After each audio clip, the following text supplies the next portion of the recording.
Baltic Princess har fått en makeover för, håll i er nu, 8 miljoner euro. Självklart var jag nyfiken, så kort efter att hon kom tillbaka från torrdockningen i Nådendal så klev jag ombord för att ta en titt på resultatet. Förutom att vi ska titta närmare på exakt vad som renoverats ombord, framförallt är det passagerarområden som lobby, taxfree-butiker, pianobar samt restaurang Grillhouse, så kommer jag också att dela med mig av mina kryssningsupplevelser med god mat, hur min hytt såg ut samt vackra vyer över skärgården. Jag provade också en annan nyhet, nämligen afternoon tea, och så spenderade jag några timmar i Åbo som blivit något av en favorit på sistone bland destinationerna kring Östersjön. Okej, lika bra att vi sätter igång. Baltic Princess startade sin trafik i mars 2008. Fartyget är byggt på Akerjards varv i Helsingfors, har Mariehamn som hemmahamn och går mellan Värtahamnen i Stockholm och Åbo i Finland. Passagerarkapaciteten är 2800, men det var långt ifrån så många som var med ombord den soliga tisdagskväll då jag klev ombord. Eftersom jag steg ombord på däck 5 dröjde det lite innan jag fick se den nyrenoverade lobbyn. Men lika varmt välkomnad kände jag mig för det av intendent Taru Backmans varma leende. Hej, välkommen ombord. Min hytt låg på däck 9 och blev förstås första målet. Baltic Princess har totalt 927 hytter och de är inte renoverade, men min Deluxe Seaview kändes ändå väldigt fräsch tyckte jag. Soffan är bäddbar, så här finns plats för 2 vuxna och 2 barn. Mer om den senare, liksom den specialfrukost som ingår, men nu vill jag visa er den renoverade lobbyn på däck 6. Jag gissar nämligen att ni nog är lika nyfikna som jag var. Mitt första intryck av detta område var hur ljust och rymligt det känns. De mjukt svepande formerna går igen både i sittdelen i mitten, receptionsdisken och även i taket som fått en infälld silverfärgad del. Och det här strukturerade silverglänsande taket ser man också inne i den nyrenoverade parfymbutiken, där jag tycker att den reflekterande effekten ger en ganska lyxig känsla. Ytterligare en nyhet är att man öppnat upp mellan Cosmetics and Perfumes butiken och den intilliggande butiken Gift and Kids.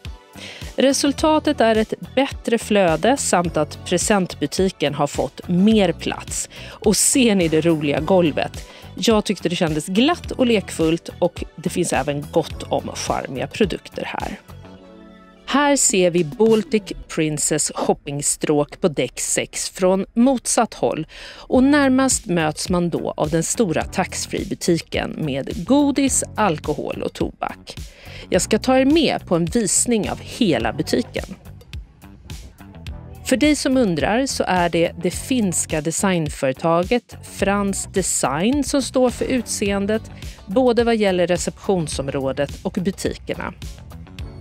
Och bland det som är nytt här så märks till exempel en ny produktlanserings- och provsmakningsdisk.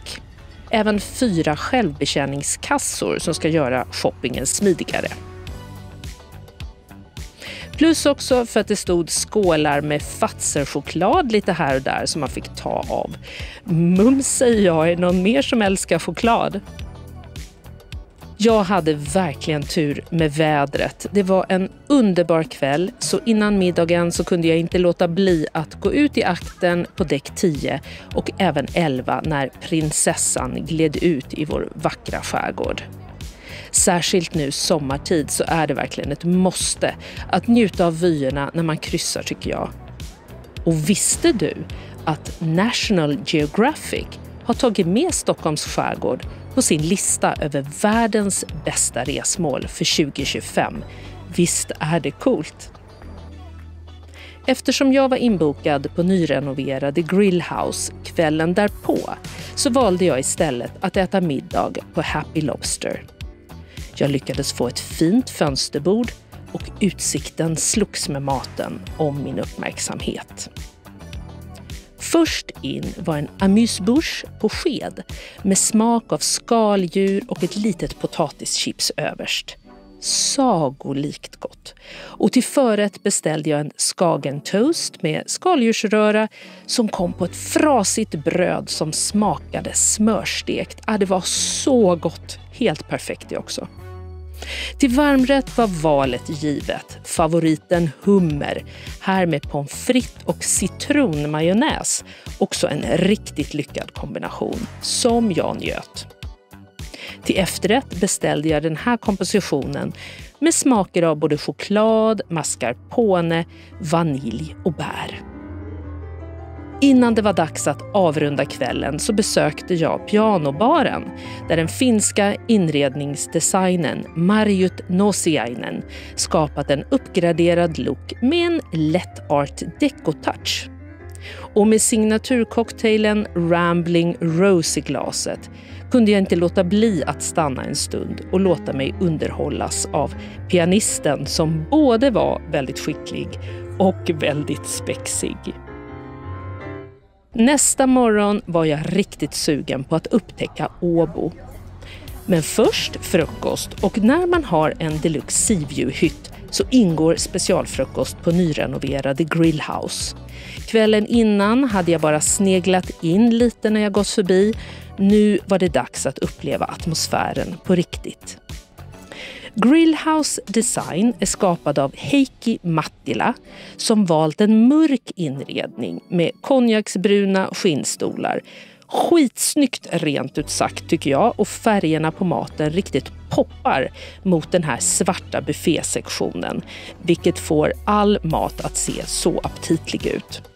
Till och med personalen ombord var imponerad av resultatet. Yes, I didn't believe this Grillhouse is coming like this really. Now it looks amazing. Before I will not say it's not bad, but now it's better. Yes. Efter att jag hade plockat på mig lite av både kallskuret, grönsaker och självklart finska piroger med äggsmör beställde jag även en omelett från menyn på bordet. Sötsaker att avsluta med till kaffet finns också. Minns ni att jag sa i början av videon att jag klev ombord en tisdagkväll? Det ska du också göra om du vill ha mer tid att uppleva Åbo. Då får man nämligen en hel dag i land innan fartyget vänder tillbaka på kvällen till Stockholm igen. Att ta sig in till Åbos centrum är väldigt lätt. Det går en buss precis utanför terminalen ända in till Salutorget. Och Turku, Åbos finska namn, betyder just saluplats eller torg och är stadens hjärta. Det kan vara intressant att veta också att Åbo faktiskt är Finlands äldsta stad. Här samsas låga trähus med moderna byggnader och finska second hand-butiker med nya shoppingcenter. Aura Å flyter igenom staden och är populär att strosa längs och kantas bitvis även av serveringar. På andra sidan av en av broarna ligger Taitentalo, eller Konstens hus på svenska, som var mitt första stopp denna fina vårdag. Här finns flera gallerier där ett av dem till exempel fokuserat på ett samarbete mellan skribent och skulptör. Det finns också en bio som ofta visar filmer med olika teman plus ett café. Nytt för i sommar är flera restauranger som öppnar ute på gården samt en unik Barbie-utställning kallad Pinkspiration som pågår till den 3 augusti. Tillbaka till Salutorget där jag åt lunch på restaurang Agnes där nästan varje bord var upptaget. Jag valde en ljuvlig fisk-wallenbergare med mos och hollandaisesås. Menyn byts varje vecka och lunchrätterna ligger på runt 15 och 17 euro. Till nästa stopp gick jag längs Aura Å tills jag nådde bergbanan som lokalt kallas funikularen. Det är gratis att ta den upp på Kakolaberget där det på 1800-talet låg ett fängelse, men numera finns ett modernt spa här. En avkopplingsoas att fly till snarare än ifrån. Kakola Spa har flera pooler. Den största har en poolbar där jag beställde ett glas bubbel till att börja med. Runt om så lyser skärmar med vackra skärgårdsmotiv. Och det finns även en bastuavdelning med hetta, ånga, dofter och is. Det går också att ta behandlingar och man kan till och med bo kvar på det tidigare fängelset som numera är hotell.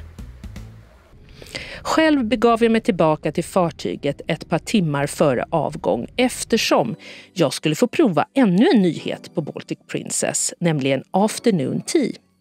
Konceptet var så färskt att jag i princip var den första svensken att få prova det. Afternoon tea serveras i Happy Lobster torsdag till måndag mellan 15 och 17. En kanna te av valfri sort från fartygets temeny och ett flervåningsfat fyllt av godsaker ingår. Fatet är för 2 och här syns längst ner gurk- och laxsnittar, en svamptartlett, getost profiterol, en hummereklär och en liten utsökt skagenbåt med rom på toppen. De söta bitarna inkluderar en hjortron cheesecake, salt karamell macaroon som är det enda som inte bakas ombord och scones med sylt och crème fraîche. Och högst upp på fatet tronar citronmarängpaj samt en petit four med vit choklad och passionsfruktsmak. Ja, oj, allt sammans var verkligen ljuvligt. Köket har gjort ett otroligt fint jobb med denna skapelse. Efter alla dessa godsaker så tog jag faktiskt en siesta i min fina hytt där jag ju knappt hade hunnit vara. En deluxe view är rymlig med dubbelsäng, soffa och skrivbord. Här finns tv, telefon, minibar som ingår och glas. I badrummet finns behållare med väldoftande Molton Brown-produkter. Alltså jag hade kunnat stå där och bara tvätta händerna om och om igen bara för doftens skull. Innan det var dags för middag på Grillhouse gick jag åter ut på däck för att fånga ljuset och vinka hejdå för denna gång till Åbo. Tack vare att Grillhouse ligger längs ett öppet promenadstråk i fartyget med fönster från golv till tak så kunde jag fortsätta att njuta utsikten även därifrån. Just denna kväll så färgades himlen djupblå och nästan tycktes smälta samman med havet. Det enda som bröt av var den rosa himlen och det eldröda skenet från takbelysningen på Grillhouse. Det måste ha funnits en solnedgångstanke med det där från designernas håll. Till slut fick jag ändå vända min uppmärksamhet mot maten. För den som önskar finns en förrätts- och efterrättsbuffé där man kan välja dem var för sig eller äta både och. Här ska ni tänka lax, räkor, ostgratinerade musslor, olika sallader och gröna tillbehör. Det finns också charkuterier, oliver, små kycklingspett och en hel del annat gott. På dessertsidan så står en ostbricka uppdukad och det finns godis i skålar och flera lockande olika alternativ. Bland annat tårta, chokladmousse och olika små söta bitar. Det hela blir nästan som en lyxigare och mer aptitlig form av smörgåsbord. Jag provade lite av varje till att börja med. Havsöringen till varmrätt, vilket var en fullträff tyckte jag. Och avslutade med lite sött plock där den mörka chokladmoussen blev min favorit. Men vad gör man då mer ombord förutom njuter av utsikten, äter och shoppar? Baltic Princess har också en stor scen i Starlight Show Lounge där ett band spelar och gäster dansar. Och tycker ni att det ser lite tomt ut här så får ni tänka på att det faktiskt ju bara var en tisdag och kanske inte veckans mest bokade dag. Om man fortsätter förbi självserveringen Fast Lane så hittar man ytterligare en bar och en mindre scen. Det finns också en pub ombord och den redan nämnda pianobaren. Jag har inte heller berättat om alla restaurangerna ombord, för det finns ju också en bufférestaurang vid namn Grand Buffet samt italienska restaurangen Tavolata. Och det finns också bastu och pool. Ja, efter den här härliga kryssningen så kände då i alla fall jag att det finns all anledning att komma tillbaka. Och med Åbo som destination så är då i alla fall inte jag svårflörtad. Den mysiga staden har verkligen fångat mitt hjärta. Nu är jag nyfiken på om du kanske redan har hunnit åka med nyrenoverade Baltic Princess och vad du i så fall tyckte. Eller om du kanske bara har ett bra Åbo-tips att dela med dig av. Lämna gärna en kommentar och prenumerera på Seafund TV så ses vi i nästa video. Hej då!